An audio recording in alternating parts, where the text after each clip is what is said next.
What's up everybody, welcome back to Nintendo Land, and I was finally able to complete Paper Mario the Origami King. So today we are going to look at all the bosses and rank them 1 through 16 to see who was the best boss in Paper Mario the Origami King. Before we start the video, stop what you're doing and make sure you leave a like and subscribe if you guys are new to stay up to date on all things Nintendo. And also feel free to join the official Nintendo Land Discord. The link is in the description below. And we are also looking for a new staff member for our Discord, so go to announcements and you'll find a link there to apply. Now without further ado, let's get into our list of Paper Mario the Origami King top bosses. Coming in at number 16, starting our list off as the least favorite boss, is Paper Mistake Buzzy Beetle. This thing was actually created by another boss being Scissors. It was just a little weird. It was just cut out faces of all these different characters throughout the game to make a Buzzy Beetle. And all you do to defeat it is smash these random dry bone heads and then rip off Kamek from the face of the beetle, and then you pretty much just fight the beetle like normal. I think this would have been really cool if the beetle wasn't a beetle. Instead it was like its own unique form of boss, but it just turns into a regular paper mache beetle at the end. It's just like, why did they choose that enemy to put these faces on? I don't know. I feel like it could have been a lot cooler and they could have done a lot more with it. Number 15, Fire VELLUMENTAL. I wanted to put this one at the very end of the list just because of how annoyingly hard and non-making sense this boss is. So what you do with this boss is every time you hit him, feathers will come off, and he'll eventually throw feathers out on the field as well for you to step on and burn yourself. And what you need to do is get as many feathers off as you can and flood them with the water VELLUMENTAL power. Well, the thing is, you do that and you knock the bird down, and you immediately think, well, let's use the 1,000-fold arms to completely slam him since he's weak. You can do that with every other boss in the game, even the future ones. But you have to use the arms when he's at the end of his health, or he'll regenerate all of his health from all of the feathers on the field. And I thought at first you had to wipe the feathers off the field with the water, but instead they just stay there unlit, and then he ignites them all and gains all of his health back over and over and over again. Literally, there's no unique way to beat him besides just continuously jumping on his head and making the most easiest path possible to the attack icon. It's really just not a well-designed boss, and it's just not a really creative way to defeat him like the others.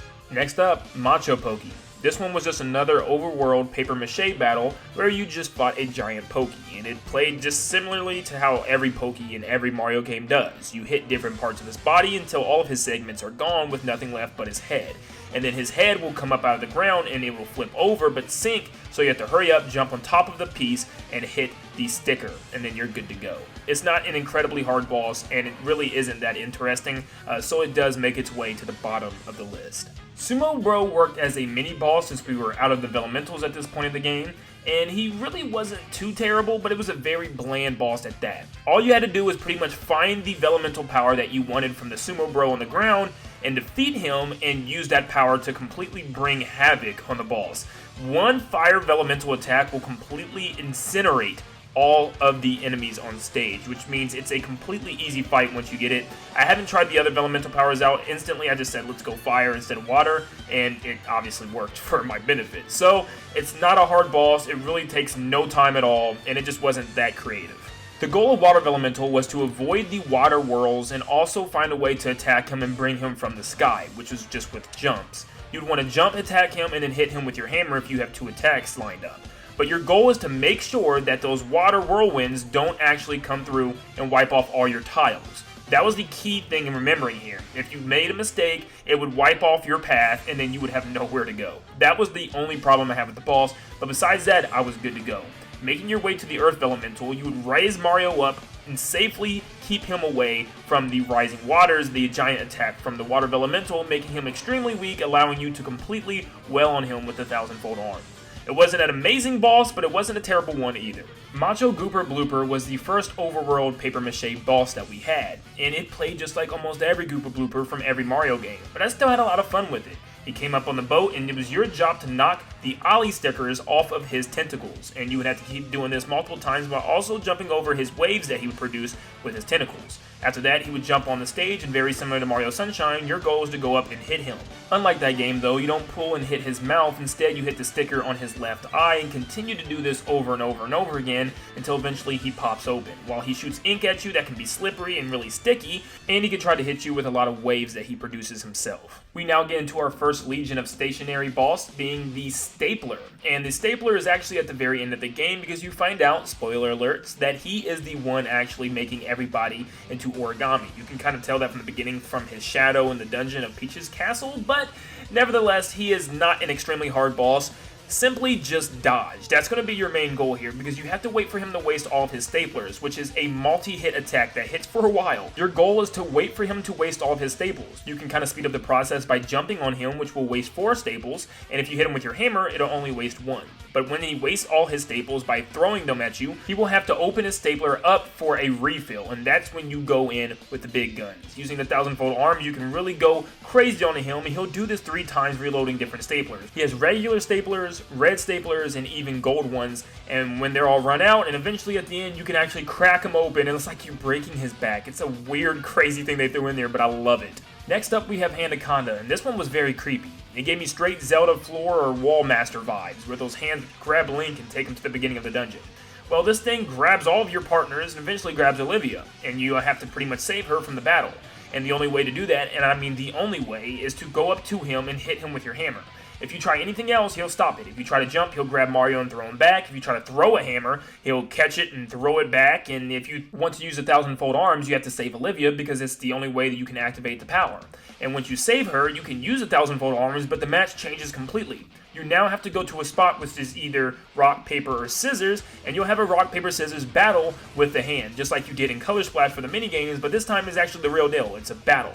If you win, you immediately get to hit him with your 1000-fold arms, but if you lose, his hand gets bigger. I'm not really sure what happens as his hand gets at massive size. I kind of beat him pretty quick with this, but I'm pretty sure he gets to wail on you pretty hard. But I thought it was a lot of fun. I had a blast playing this, and I thought it was just a very unique way to implement something new into a boss battle. Colored Pencils is the first legion of stationary bosses you'll fight in the game, and it is actually a really good first boss. It's incredibly simple, but just learning the mechanics of the boss battle was so much fun. You could go around the back of the boss and close the lid with your hammer, or even use the 1000-fold arms to slam the lid down, and it would blow itself up with its own colored pencils, and then you can start slamming the inside. And then it goes for its final big attack, which is the colored roll, and you can actually grab it with your 1000-fold arms, pick up his colored pencils, and start slamming them down on the inside. I love the way this boss starts, and I love the way it finishes, and it is a great first boss battle for this game. The Ice Vellumental might have an easy counterpart being the Fire Vellumental, but it's still a lot of fun and one of the best Vellumental boss fights. So what you have to do here is completely melt his ice if he barricades himself in the ice block, and then you can start hitting him. But it really gets intense when he makes his ice maze. This is the best part of the boss fight because you have to remember exactly where the path is to get to the special icon that you need to reach. And it can be very hard. You have to remember what arrows are where and where the special icons are. You have to remember where the on switch is and exactly where the Vellumental powers are. It can be very difficult if you don't have good memorization skills, but I found this to be one of the best boss battles and one of the most intuitive. And it was just something really cool to follow a maze and remember where the path was and dodge all the things that were coming your way. Another thing he would like to do is freeze some of your icons and blocks of ice, and you'll have to actually move them across the screen in order to break the chips of ice so you can use them. And you had to shift them to the other side of the stage to break the ice. It was actually kind of a really cool concept that I really haven't seen anywhere else in this game, and I liked it a lot. Next up, we have the Earth Vellumental, actually the first one you fight in the game, and it is one of the best ones if you ask me. It's just a very simple, easy way to beat it, but it's such a unique way. You have to go around and hit all the different segments of the turtle. Every other boss is just wailing on the boss itself, but this time you have to really line up and calculate all the parts of the turtle that you need to hit. All 4 legs, the tail, and the head in order to get it, to where you want. And then when you finally get all the parts inside of the shell, you can then use your 1000-fold arms to flip the shell over and start wailing on its underside. This was one of the coolest things for me, and I actually had a blast playing this boss battle as the first one you play in the game. Hole Punch is a hole puncher that dances the entire time, but he is really cool. He can lift the stage up and actually punch holes within the path so that you can fall in and get stuck. You don't want to do that because you'll get hole punched like crazy. But he can actually hole punch Mario and take your level cap down, which means you can have your heart life at 150 and he can make it out of 80. So your health is not only depleted, but your health cap is depleted, which means you can't generate health as high as you'd want to until you get that piece of Mario back. You can actually do it twice, one on Mario's face and one on Mario's butt, and you have to get your pieces of Mario back in order to have that level all the way up the way you want. He'll rush you as well, but using the Earth Vellumental power, you can actually raise your pillar up from the ground and he'll hit the pillar and flip over. Your job is to knock the rubber casing from his bottom, and what you'll have to do is also use your 1,000-fold arms to completely peel back the rubber piece from his base. And it's actually a lot of fun to fight this boss, and I had a blast. Number 4, we have Rubber Band. Now this one's kind of hard if you don't really think about what you have to do at first and find those hint pieces, but what you have to do is completely rip the rubber bands off his head and knock them to the stands. If you use regular attacks, they will just fall into the stage and he'll regenerate health, just like the Fire Vellumental. But your job is to use the 1,000-fold arms and get as close as you can so you can pull back his rubber band as far as you can and fling them into the audience. Now the key is, you'll have to get to the 1,000-fold arms piece, but the only way to get there is to use up arrows. But he took all the up arrows off of the board and replaced them with rubber bands. You have to use the rubber bands to fling yourself up on the board, but it won't go straight up, it'll go up and then continue you around the circle. That's what makes it so hard. So I have to completely strategize, and this is probably the most strategic boss battle in the game right now. And you have to make your way all the way to the center of the ring using these rubber bands, which can be very tricky. And then at the end, he falls into one rubber band piece. And when you get to the end, you'll slam him on the ground, but then you'll have to grab him in order to slam him on the ground. And he'll wiggle back and forth and actually hit you if you take too long. And he can kill you because he hits hard.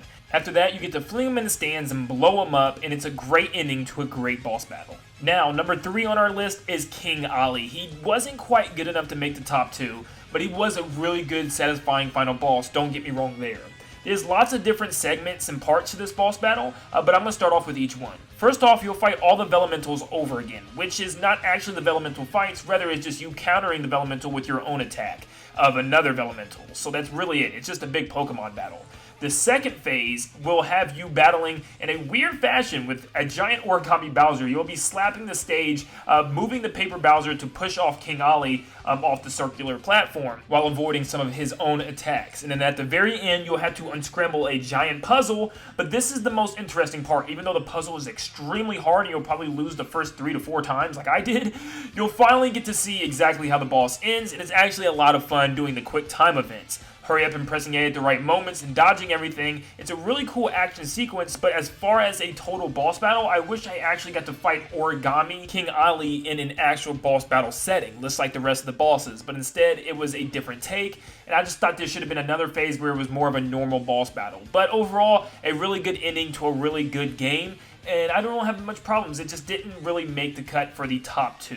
Number 2, we have Scissors. Now this is probably going to be a lot of people's number 1, but I just didn't quite think it was as interesting as my number 1. But Scissors was very intense, and in fact the most intense boss battle in the game, because he's Scissors, and Paper Mario is paper. So if he cuts you one time, you are automatically dead. So if you jump on top of his scissors, dead. If he slices you, dead. If he tricks you and then slices you still, dead. So he will have a barrier around his scissor blades first, and if you break it, he will break out his main attacks. So you'll have to dodge it by hitting nothing but the green part of the handle, which is the handle of the scissors, which is either a jump or a hammer, and sometimes you have to time it down perfectly so you don't mess up and break the barrier. If you do break the barrier, you'll have to go through an intense boss battle section where Mario will develop a jump like it's a Mario and Luigi game where you, instead of just blocking, you'll have to actually jump and dodge his attacks. He will fly at you trying to cut you, and you'll actually have to jump over the scissors to dodge it. And he will trick you up multiple times by switching it up, going slower, going faster, going up and down, and it can be very tricky because if he slices you one time, you're dead, it's over. And it is a very, very tricky boss battle. I just wish this boss would have ended in a cooler way, like Mario, for instance, breaking the back of the stapler. Maybe he could have grabbed both ends of the scissors and broke them apart, and maybe made them into 2 blades, and the boss could have continued that way. Or just something would have been really cool to have a different part of the ending, but it was still a very good boss battle, and without a doubt, the most stressful in the game. And the number 1 boss in the game for me was Tape. I thought the whole atmosphere around this boss battle at the top of the tower in the sea, and the fact that it's just Tape was hilarious. It was so good. The whole theme of the Tape was supposed to be like this New Yorker. He was even talking about it like, don't hurt me, and all this stuff. And he even has a pompadour when he comes off as the Tape out of his role. It's just so good. But anyways, this is a great boss battle. What you have to do is go around the entirety of this boss and break his shell, which is his holder, and you have to just absolutely hit every single side until it breaks completely. And I love that. You have to hit it from all the angles, and that's why the Earth Vellumental was so much fun. After that, it has a second phase with the actual roll, and he can actually tape the stage and put together 2 different rows of the board where you have to move the entire 2 rows at a time, which can be very difficult. But you can burn off all the tape with the Fire Vellumental power, which is always a plus. I also love boss battles that have a very unique way of finishing the boss off, and using the 1000-fold arms to completely rip the tape off the roll is such a unique way to finish a boss off, and I am a sucker for a boss with great music, and this has the best boss theme in the entirety of the game. Just listen.